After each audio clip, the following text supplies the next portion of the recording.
Lizzie Borden, top of page 52. What she did, I don't know.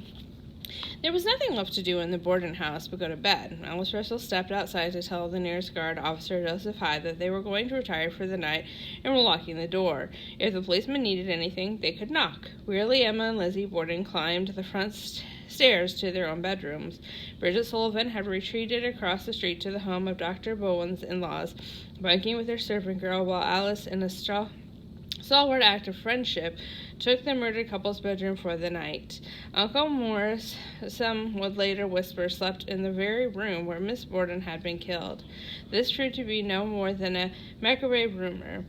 Morris actually slept in the third-floor bedroom he had been known to occupy on previous visits. Body or no body, the guest chamber was still very much a crime scene. Drops of Abby Borden's blood stained the marble top of the bureau and its wooden drawers, the molding, wallpaper, bed rails, and linens.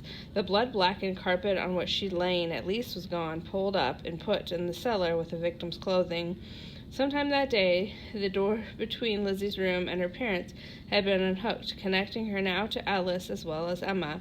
Before the three women began undressing for the night, Lizzie took up the slop pail and began to collect the afternoon's wash water from their basins. "I will go down with that," Alice offered. "I will go," Lizzie said, "if you will go and hold the lamp."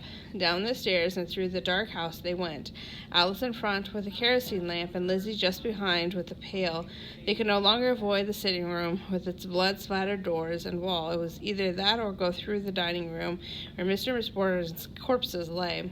Alice stepped aside at the foot of the cellar steps. Lizzie passed by her, continuing across a little walkway to the water closet, where she dumped the soapy water down the toilet. Then Lizzie went to the washroom sink at the southeast corner of the cellar to rinse the pail.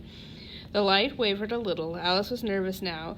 The washtub filled with Andrew and Abby Borden's bloody clothes stood just a few feet away.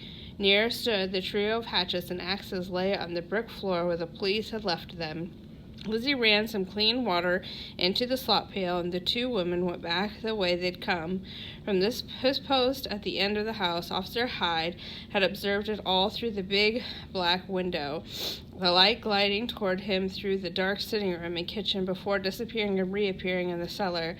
The sound of the water running in the washroom sink. At that moment he thought little of it. The women had done nothing unusual, nor made any attempts to conceal their business. The light Alice carried burned brightly the whole time, bright enough that he could see them plainly. 10, perhaps 15 minutes later, the light reappeared. This time it was Lizzie Borden, alone. Hyde watched through the cellar windows as Lizzie emerged into the wash cellar, set the lamp on a small stand just inside the door, and stooped down in front of the sink. What she did there, I did not know. Whatever it was took less than a minute. She did not open the cabinet under the sink, did not run any more water, did not touch the washtub full of her parents' clothing.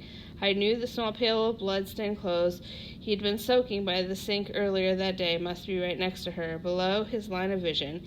Any married man would understand what the pail was meant for. Hyde's own wife likely kept such a pail in their own cellar. But if that was all Lizzie was attending to, why hadn't she done so while Alice was there to hold the light for her? Upstairs, Alice knew nothing of Lizzie's return to the cellar. She had closed the connecting door to do her bathing, then read an account of the murder in the evening news. Finally, she climbed into Mr. Borden's bed, where she lay awake all that night long, listening to the policeman whispering below her open window. Lynch him. After the tumult of Thursday, 92 2nd Street was strangely quiet on Friday. A Fall River police sergeant came to collect the axes and hatchets from the cellar, and a detective from the Massachusetts District Police also searched the barn and cellar. That was all. Undertaker Winward arrived that evening. The bodies were still on the boards in the dining room. No preparations had been made for their funeral, which was to be held the following morning. Winward had his work cut out for him. Not only did he have to dress the Bordens and put them into their caskets, he had the daunting task of making them look somewhat presentable. As was customary, the caskets were to be left open at least long enough for the immediate family to view the departed one last time. Lizzie, so the paper said, did not leave her room all day. Twice Dr. Bowen had been summoned to attend to her. At midnight he would come for a third time. Bromocaffeine was no longer relieving Lizzie's distress. Dr. Bowen prescribed morphine. The dosage was relatively mild, 1/8 grain, about 8 milligrams by modern standards. No one seems to have mentioned how Emma was bearing up because she took the strain better, because she had not been the one to discover her father's body, perhaps had not seen it yet at all, and therefore played a minor role in the unfolding drama, or because she was not the one suspected of murder.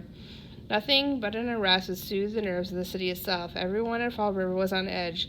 The papers fairly seethed with stories about the killing, most of them rife with misinformation.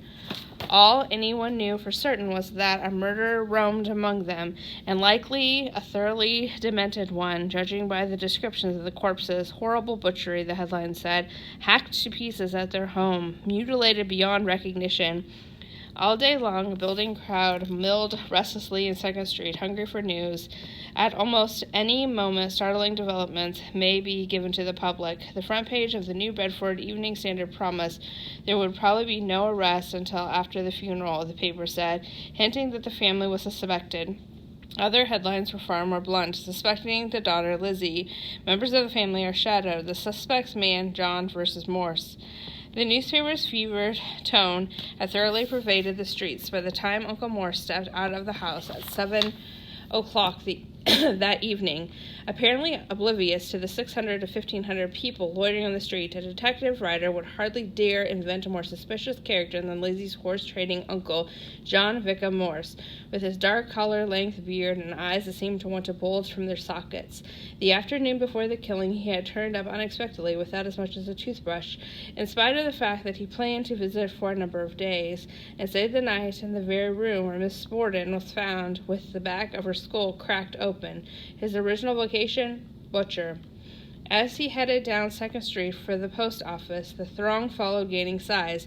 Then someone said his name. At the sound, the crowd's curiosity turned venomous. "That's the murderer," they cried. "Lynch him!" Lucky for Morse, 2 plainclothes policemen were also following him. With clubs drawn, they escorted Morse to the post office and back. There was no escaping the public eye now, and not just in Fall River. As far as Boston and New York City, the Friday evening papers would carry this notice: $5,000 reward. The above reward will be paid to anyone who may secure the arrest and conviction of the person or persons who occasioned the death of Andrew J. Borden and his wife, Emma J. Borden, Lizzie A. Borden. With that, the Borden sisters elevated every citizen to detective, judge, and jury.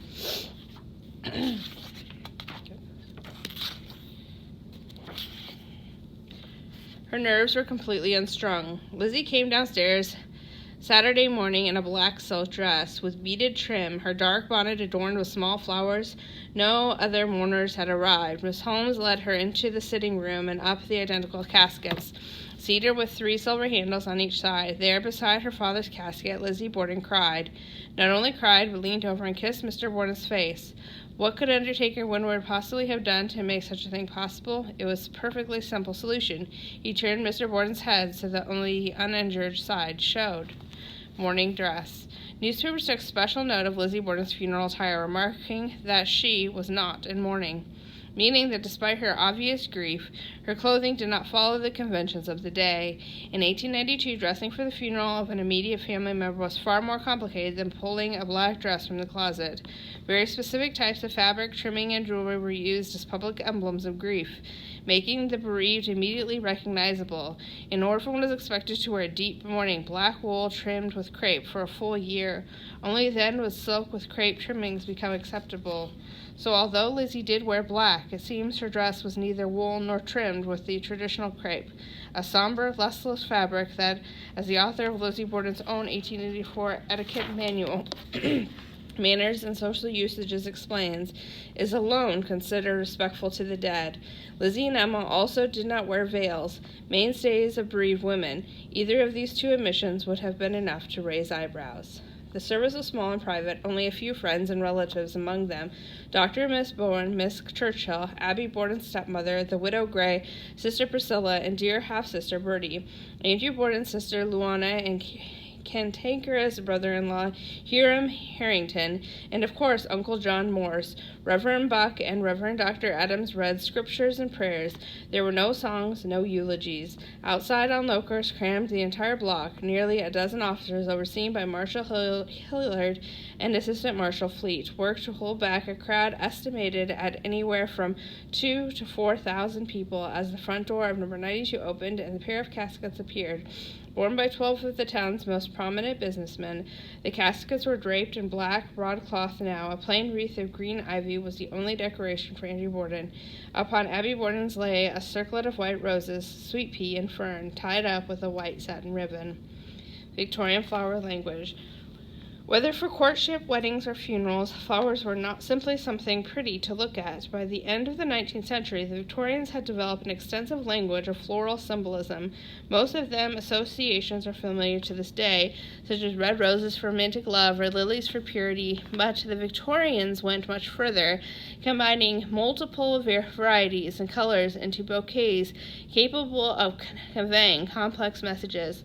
What, then, did the flowers atop the Borden's caskets represent? Mr. Borden's plain and simple ivy wreath stood for fidelity. The blossoms chosen for Miss Borden are more enigmatic. Sweet pea represented simple pleasures or sometimes departure. In the context of a funeral, ferns likely stood for sincerity, but they could also convey fascination. While roses often express the sentiment, "I am worthy of you," they might also signify sadness, innocence, purity, or most intriguing, silence. And then, perhaps the most coveted sight of all, Miss Lizzie Borden herself, leaning on the arm of Undertaker Windward. Her nerves, the New York Times reported, were completely unstrung, as was shown by the trembling of her body and the manner in which she bore down on her supporter. Behind her came Emma, noticeably calmer than her sister. She walked quickly to her carriage, hardly acknowledging the jostling spectators. All along the procession's route, one black hat after another silently rose and was lowered, associates of Andrew Borden paying their final respects as slowly the long string of carriages containing the mourners, pallbearers, and clergy swung west and then north, making their way past the big Andrew J. Borden building at the corner of Annaway and South Main. Hundreds more onlookers awaited the cortege beyond the granite archway of Oak Grove Cemetery. Lizzie and Emma did not leave their carriages as the caskets were carried from the hearse into the Borden family lot, nor were they expected to. Standing before a wide-open grave was considered too much to ask of grieving Victorian ladies. Fur bows covered the tops of the freshly cut graves, and dark fabric screened their sides from viewing. Only John Morse and the clergyman emerged for the reading of prayers. Within 2 minutes, all was said and done. The somber carriages pulled away, but no one stepped forward to lower the caskets into the graves.